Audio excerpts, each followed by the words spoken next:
Hey everybody, it's Dave with a quick update. Yesterday, we passed 4 million total downloads since we started the CyberWire podcast just over 2 years ago. Thanks to all of you for making that number possible and for sharing the show with your friends and colleagues. We do appreciate it. The U.S. Senate is ready to vote on Section 702 surveillance reauthorization. There's bipartisan congressional support for an election security bill. Skygofree is an unusually capable variety of Android spyware. More evidence ties North Korea's Lazarus group to a Bitcoin spearphishing campaign. German users are lured by fake Spectre and Meltdown patch sites.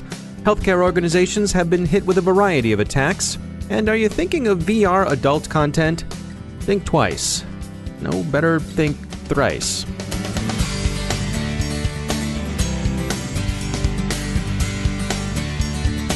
Now I'd like to share an opportunity from our sponsor, Cybrick. On February 8th, cybersecurity thought leader Dr. Cheng-Si Wang joins continuous application security platform provider Cybrick to discuss DevSecOps from cradle to scale, real-world lessons and success cases. Many businesses are moving to DevOps and agile development methodologies, but most security tools and processes aren't designed for this new world, and that hinders innovation. In this webinar, Dr. Cheng-Si Wang, founder of the Jane Bond Project Cybersecurity Consultancy and vice chair of OWASP's board of directors, joins Cybrick's CTO, Mike D. Kyle, to discuss integrating security into your DevOps process at scale using real-world examples. Mike and Cheng-Si will also cover getting started with DevSecOps, what metrics to use, and what security at scale can mean for you.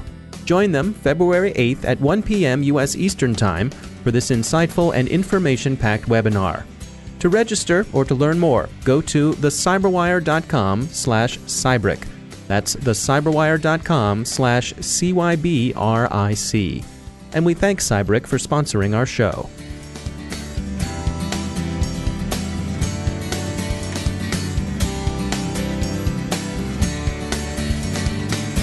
Major funding for the CyberWire podcast is provided by Cylance. I'm Dave Bittner with your CyberWire summary for Wednesday, January 17th, 2018. Yesterday, the U.S. Senate voted for cloture on debate surrounding legislation that would reauthorize Section 702 surveillance. This means there will be no filibuster, and the bill will proceed to a floor vote, perhaps as early as today or tomorrow. Section 702 authorities are widely regarded within the U.S. intelligence community as indispensable to modern foreign intelligence collection. Critics regard their surveillance programs as too susceptible to abuse and a potential threat to U.S. citizens' privacy. Senators Wyden and Paul were among a relatively small number of opponents of reauthorization who had threatened a filibuster. Congress is also considering a bipartisan bill that would have the executive specify penalties for election interference. The responses specified would be keyed to specific countries. Kaspersky Lab warns of a new and unusually dangerous strain of Android spyware. They're calling it Skygofree, and it's evasive and capable. Among its features are location-based audio recording, interception of WhatsApp messages through Android Accessibility Service, ability to connect victim devices to attacker-controlled Wi-Fi, recording of Skype calls, and a keylogger. Kaspersky thinks Skygofree is the work of Italian lawful intercept shop Neg International, in part because they've found the domain h3g.co in the malware's traces. That domain is registered to Neg. The audio recording functionality strikes most of the people covering the discovery as unusually creepy. It essentially turns an Android device into a bug when the device is taken into a specified area determined by the attackers. There have been infections reported, for the most part in Italy. Kaspersky says the malware spreads via web landing pages that look like legitimate sites belonging to Vodafone and other mobile carriers. The campaign is ongoing, and users should be alert to the possibility of infection. More evidence is out on North Korea's designs on cryptocurrency. Recorded Future has a report on the Lazarus Group's concerted spearphishing campaign it conducted in late 2017 against South Korean cryptocurrency exchanges and their users. South Korea is an attractive target for obvious political and linguistic reasons. It's also attractive because it has a large number of active cryptocurrency early adopters. In addition to theft of Bitcoin, the campaign also prospected South Korean university students interested in international affairs. The campaign's malware used a known exploit, Ghostscript, CVE 2017-8291, and went after users of Hancom's Hangul word processor, a widely used Korean language word processor. There are interesting connections between this campaign and earlier ones linked to the Lazarus group.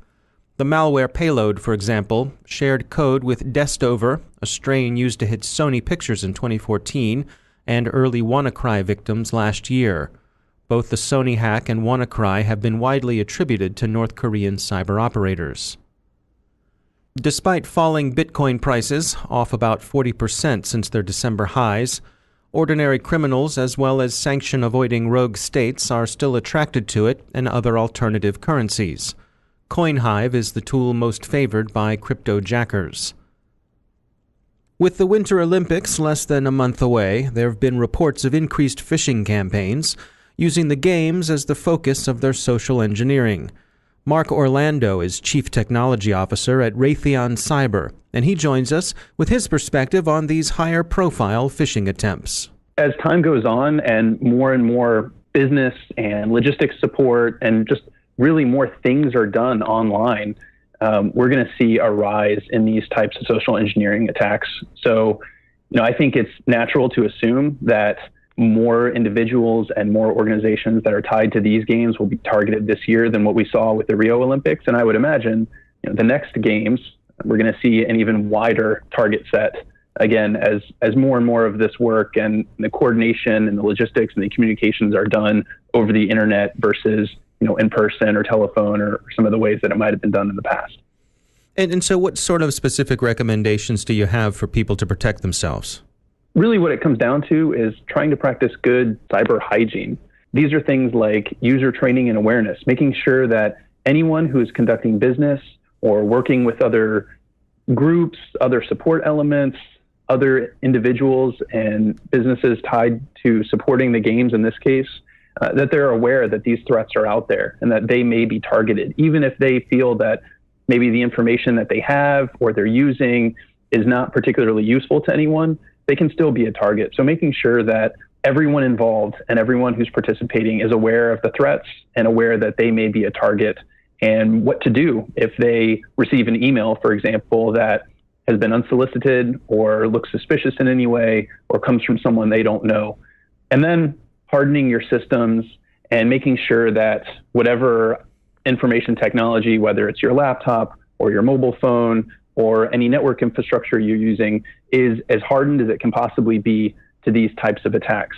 What we've seen in the security sector is that eventually users will fall victim to these types of attacks. It's just statistically assured that someone will fall victim to these attacks. So understanding that, what precautions have you taken on these devices, laptops, computers, mobile devices, that makes them as resistant as possible should a user click on a malicious link or go to a malicious website or open a malicious attachment. So having those controls in place, in addition to making sure that the users are trained and aware of the threat, those are probably the two biggest things that organizations can do to defend themselves. Given the story and given the visibility of it, and obviously the games are such a high-profile event, multiple countries involved, and so there's that sort of espionage kind of element to it. I think there's a tendency to put a lot of focus on the who and the why, which are reasonable questions to ask. But it's also important to note that from a defensive standpoint and a cybersecurity standpoint, this is a threat that organizations face every single day. So really from a defensive perspective, it's really just about focusing on the fundamentals and trying to defend yourself as well as possible, as opposed to focusing so much on the who and the why. It's really just understanding that, hey, you may be targeted and you got to take those steps to defend yourself, no matter who it is or why. That's Mark Orlando from Raytheon Cyber. Bogus patch sites promising to fix Spectre and Meltdown are up in the wild. They target German users by spoofing the Federal Office for Information Security, the BSI. Instead of patches, Malwarebytes reports, the sites serve up malware loaded in a zip file. Let the buyer beware. Several healthcare organizations have been hit by a variety of attacks, showing the range of threats these attractive targets face. DDoS, data theft, and extortion by ransomware. Latvia's National Health Service was taken down early in the week by a distributed denial-of-service attack. Latvian authorities say it was a deliberate attack, that it was staged through a variety of foreign servers and IP addresses, and that it was probably the work of a foreign government. Which foreign government they think it was hasn't been specified, but it's difficult to avoid thinking of the usual suspect, that big country just to the east. 2 attacks have been reported in the United States. One is believed to be unsuccessful. A Mississippi care provider, Singing River Health System, says it parried an attempt by hackers to get into its systems with the apparent intention of stealing patient information. The other attempt was successful, and it was a ransomware attack. Hancock Regional Hospital in Indiana suffered a ransomware attack last week that caused it to take its systems down for remediation. The infestation was sufficiently bothersome, however, that Hancock decided to pay the $55,000 the extortionists demanded just to get them out of their hair. Hancock Regional had backed up its systems, as is a best practice against ransomware, but in this case it wasn't enough. As always, it's better not to be infected in the first place. And finally, not that this would be of direct concern to any of you, but you might be interested on, say, a friend's behalf. There's been a high-risk vulnerability discovered in SynVR, a virtual reality game that allows player to explore what are described as various adult environments, sort of what we always suspected Commander Riker was up to in the holodeck on Star Trek The Next Generation. Like, make it so, number 1. Anywho, researchers at Digital Interruption found the flaw in the course of research they were conducting into the security of various adult websites. Research, they stress. The flaw could result in the exposure, embarrassment, and potential blackmail of people who play the games. News that not you, but your friends, perhaps, can use.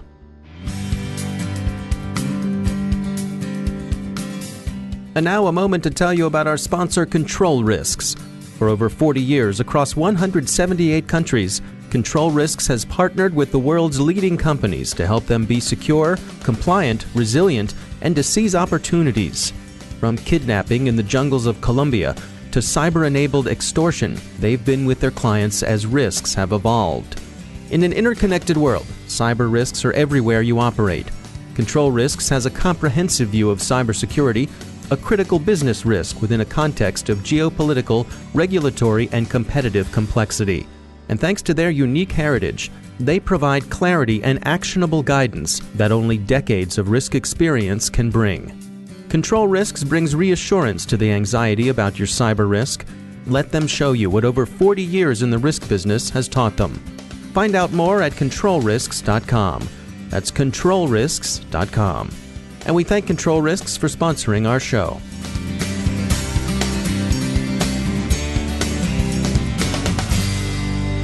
And I'm pleased to welcome to the show Zulfikar Ramzan. He's the Chief Technology Officer at RSA. They're a Dell Technologies business. He leads the development of RSA's technology strategy, and he's responsible for bringing to market innovations that protect customers from advanced cyber threats. Zulfikar, welcome to the show. Thank you for having me. It's a pleasure. Yeah, so before we get going on some actual topics here, we always like to take a few minutes and introduce our new partners to our audience. So why don't we begin? How did you get started in cybersecurity? What's your background? Well, interestingly enough, I think I've always been somehow interested in cybersecurity. I began probably about a couple of decades ago. My school at the time had won a competition and got access to a number of, at that time, internet-connected computers, and that was a big deal for us. And what was interesting is that the people maintaining those systems at the time were teachers.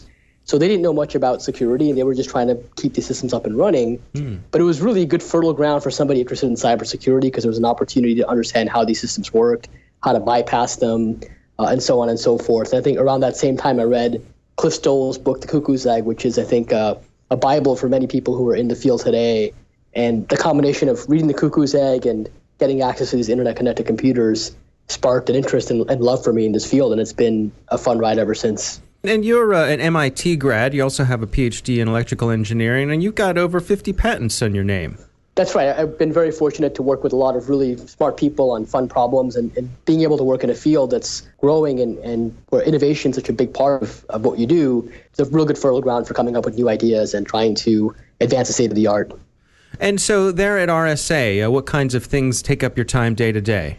Well, a number of things. I think I have two parts of my role. I mean, the big part of my role is what I think of as the external-facing part of the CTO role, which involves going out, talking to customers, meeting with our partners, talking to people like yourself, really thinking about the way that the overall security landscape is trending, what are some of the major trends overall, and how are things evolving in general.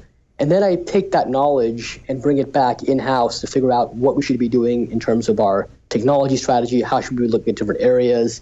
And sometimes it's a mix of both. Sometimes I learn about new technology areas so I can help advise our customers on how they should be thinking about those areas. So topics like artificial intelligence and machine learning, blockchain, which has been very common and popular lately, and so on and so forth.